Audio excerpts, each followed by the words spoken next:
Assalamualaikum warahmatullahi wabarakatuh. Perkenalkan, nama saya Lili Siti Sahara, NIM 0301191062, jurusan Pendidikan Agama Islam semester 5. Nah, kali ini saya akan membahas mengenai strategi pembelajaran di masa COVID-19, yaitu strategi blended learning. Nah, apa sih strategi blended learning itu? Nah, blended learning berasal dari dua kata, yaitu blended dan learning. Blended artinya campuran atau gabungan atau kombinasi, sedangkan learning artinya belajar atau pembelajaran. Dari definisi tersebut, maka blended learning dapat diartikan sebagai suatu pembelajaran yang menggabungkan atau mengkombinasikan pembelajaran tatap muka face-to-face dengan mediatik seperti komputer, online maupun offline, multimedia, kelas virtual, internet, dan sebagainya. Sebenarnya blended learning ini tujuannya untuk apa? Nah, tujuannya yaitu yang pertama untuk membantu peserta didik untuk berkembang lebih baik dalam proses belajar sesuai dengan gaya belajar dan preferensi dalam belajar. Yang kedua, menyediakan peluang yang praktis, realistis bagi pendidik dan peserta didik untuk pembelajaran secara mandiri, bermanfaat, dan terus berkembang. Yang ketiga, peningkatan penjadwalan fleksibilitas bagi peserta didik dengan menggabungkan aspek terbaik dari pembelajaran tatap muka dan pembelajaran daring. Nah, kemudian model-model blended learning. Dalam blended learning secara umum terdapat 6 model, yaitu yang pertama face-to-face driver yang melibatkan siswa tidak hanya sekedar tatap muka di ruang kelas atau laboratorium, melainkan melibatkan siswa dalam kegiatan di luar kelas dengan mengintegrasikan teknologi web secara online. Yang kedua, rotation yang mengintegrasikan pembelajaran online sambil bertatap muka di dalam kelas dengan pengawasan guru atau pendidik. Yang ketiga, flag yang memanfaatkan media internet dalam penyampaian pembelajaran kepada peserta.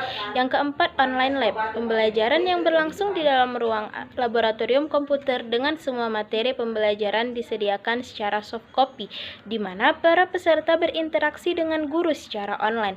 Yang kelima, safe blend. Dalam hal ini, peserta mengikuti kursus online. Hal ini sebagai pelengkap kelas tradisional yang dilakukan tidak mesti di dalam ruang kelas, akan tetapi bisa di luar kelas.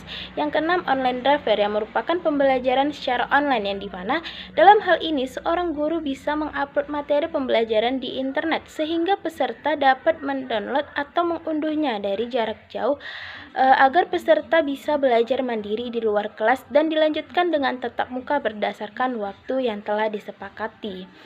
Nah, apa saja keunggulan blended learning ini? Yang pertama, independent learning, yang dimana peserta didik dapat mudah belajar secara leluasa untuk mengembangkan imajinasinya secara luas.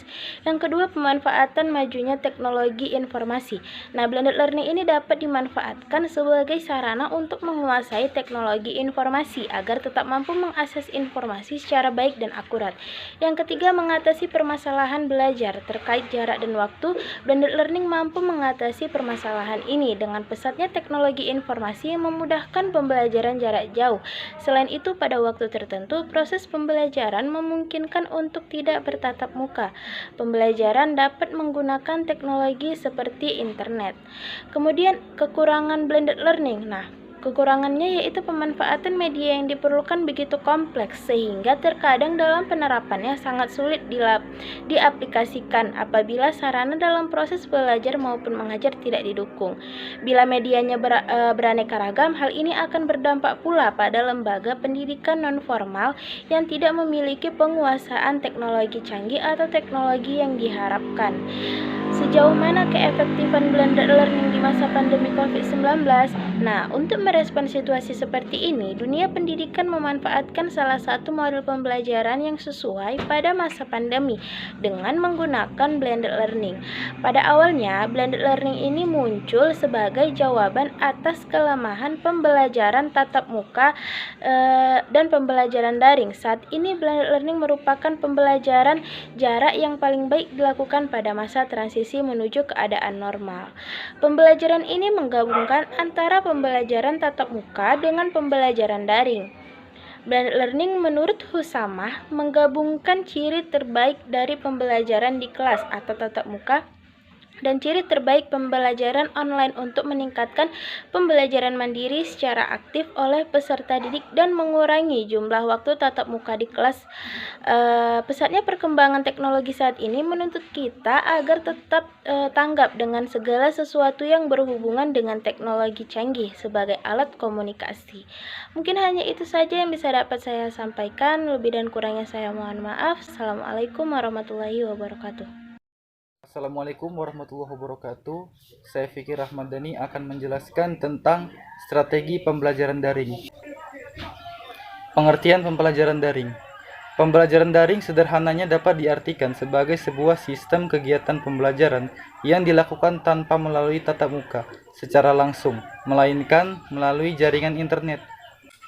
Kegiatan pembelajaran daring dilakukan melalui berbagai platform komunikasi khusus yang menggunakan aktivitas pembelajaran selayaknya di dalam kelas dapat dilakukan seperti Google Classroom, Google Meet, Zoom, Emodo, dan lain sebagainya.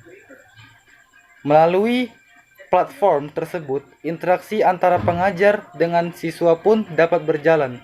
Materi pelajaran hingga ujian atau tes pun dapat dilakukan. Tujuan pembelajaran daring. Tujuan pembelajaran daring adalah memudahkan komunikasi, terutama penyampaian materi ajar dalam bidang pendidikan yang dilakukan jarak jauh. Tujuan pembelajaran daring bukan hanya memudahkan pengajar menyusun materinya, tetapi mengadakan adanya penilaian meski pembelajaran dilakukan jarak jauh. Kelebihan dan kekurangan pembelajaran daring. Kelebihan pembelajaran daring, diantaranya melatih kemandirian siswa. Siswa dilatih untuk menguasai teknologi informasi yang terus berkembang, waktu lebih fleksibel, tempat lebih fleksibel, dapat diakses dengan mudah, biaya lebih terjangkau, dan menambah wawasan siswa. Kekurangan pembelajaran daring, diantaranya bagi siswa dan guru yang tinggal di daerah minim infrastruktur internet sudah tentu akan mengalami kesulitan dalam melakukan pembelajaran daring. Siswa dengan tiket ekonomi keluarga kurang mampu mengalami kesulitan dalam kepemilikan gawai, laptop atau komputer, dan pembelian kuota. Implementasi pembelajaran daring di masa pandemi COVID-19. Pandemi COVID-19 membawa dampak besar terhadap praktik pembelajaran yang beralih menggunakan metode online. Penelitian ini bertujuan untuk mendeskripsikan pelaksanaan, kendala, dan strategi sekolah dalam mengatasi kendala pembelajaran daring. Guru melakukan virtual meeting di awal pembelajaran untuk menyampaikan materi, kemudian memanfaatkan YouTube, WhatsApp untuk penguat materi, penugasan, dan penilaian. Mungkin hanya itu yang dapat saya sampaikan. Mohon maaf apabila terdapat kekurangan. Wassalamualaikum warahmatullahi wabarakatuh. Baiklah, saya akan melanjutkan pembahasan mengenai strategi pembelajaran di masa pandemi. Sebelum itu, saya akan perkenalkan nama saya Wahdini Rizky Amali Siregar, NIM 0301192178. Jadi saya akan membahas mengenai salah satu strategi pembelajaran yang dilakukan di masa pandemi, yaitu strategi pembelajaran home visit. Home visit berasal dari kata bahasa Inggris, yaitu home yang artinya rumah dan visit yang artinya kunjungan. Jadi dapat kita pahami bersama-sama bahwa home visit ini merupakan kunjungan ke rumah peserta didik yang dilakukan untuk membantu menyelesaikan segala permasalahan peserta didik tersebut, dan kunjungan ini dilakukan dalam rangka untuk mengetahui segala informasi mengenai peserta didik. Kemudian Nirmala dan Anwar menyampaikan, guru melakukan strategi pembelajaran home visit ini untuk menjalin komunikasi yang efektif serta keharmonisan antara orang tua dengan peserta didik. Setelah itu, strategi pembelajaran home visit ini sebagai alternatif untuk memonitoring segala kegiatan peserta didik selama di rumah dan peran orang tua dalam membimbing anak selama belajar di rumah hingga pembelajaran tersebut tercapai. Selanjutnya yaitu mengenai tujuan strategi pembelajaran home visit. Strategi pembelajaran home visit ini dia memiliki tujuan yaitu untuk mengetahui segala permasalahan yang dihadapi oleh peserta didik. Kemudian nantinya orang tua dan guru akan berdiskusi untuk mencari solusi yang terbaik bagaimana menyelesaikan permasalahan tersebut. Selain itu juga, strategi pembelajaran home visit ini bertujuan sebagai sarana menginformasikan kepada orang tua mengenai usaha apa yang akan dilakukan orang tua dalam memberikan dukungan mengenai potensi, bakat, serta minat anak selama ada di rumah. Oke, selanjutnya yaitu mengenai faktor penghambat dalam pengimplementasian strategi home visit. Yang pertama yaitu kurangnya pengawasan dari pihak sekolah. Ternyata hal tersebut sangat mempengaruhi dalam proses pembelajaran. Jadi dalam strategi home visit ini tadi kan guru mengunjungi rumah-rumah peserta didiknya. Jadi di situ pihak sekolah harus terus memantau dan mengawasi bagaimana sistem kerja dari pembelajaran strategi home visit ini. Yang kedua yaitu kurangnya kesadaran untuk peserta didik. Peserta didik sebelum adanya strategi home visit ini, mereka melakukan pembelajaran daring. Sehingga dalam beberapa bulan mereka melakukan pembelajaran daring dapat membuat anak sudah merasa nyaman dengan pembelajaran tersebut. Jadi ketika ada strategi home visit yang melakukan tatap muka dengan gurunya, maka dia akan malas. Sehingga hal tersebut sangat berpengaruh dalam proses terjalannya strategi ini.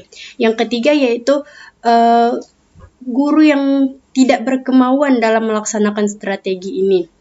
Ternyata bukan hanya problem ada di peserta didik, namun problem tersebut ada pada gurunya. Jika guru tidak bersemangat dalam melakukan strategi ini, maka proses pembelajaran tidak akan berjalan dengan tujuan yang ingin dicapai. Yang terakhir yaitu mengenai pengimplementasian strategi home visit di masa pandemi. Pengimplementasiannya ini adalah guru atau pendidik akan ditugaskan dari sekolah untuk mengunjungi rumah-rumah peserta didik.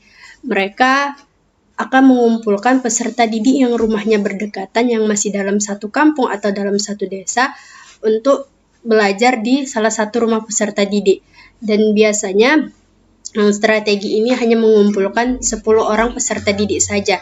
Kemudian mata pelajaran yang diajarkan yaitu 2 mata pelajaran dalam seminggu dalam rentan waktu 2 jam. Setelah itu, setelah pembelajaran selesai, guru akan kembali pergi untuk mengunjungi rumah peserta didik yang belum mendapatkan haknya dalam belajar. Jadi dapat kita simpulkan bahwa strategi home visit ini cukup efektif dalam pembelajaran di masa pandemi, karena guru akan secara langsung menjelaskan kepada peserta didik mengenai materi-materi yang selama ini belum tersampaikan setelah datangnya COVID-19 ini. Hanya itu yang dapat saya sampaikan. Sekian dan terima kasih. Sampai jumpa.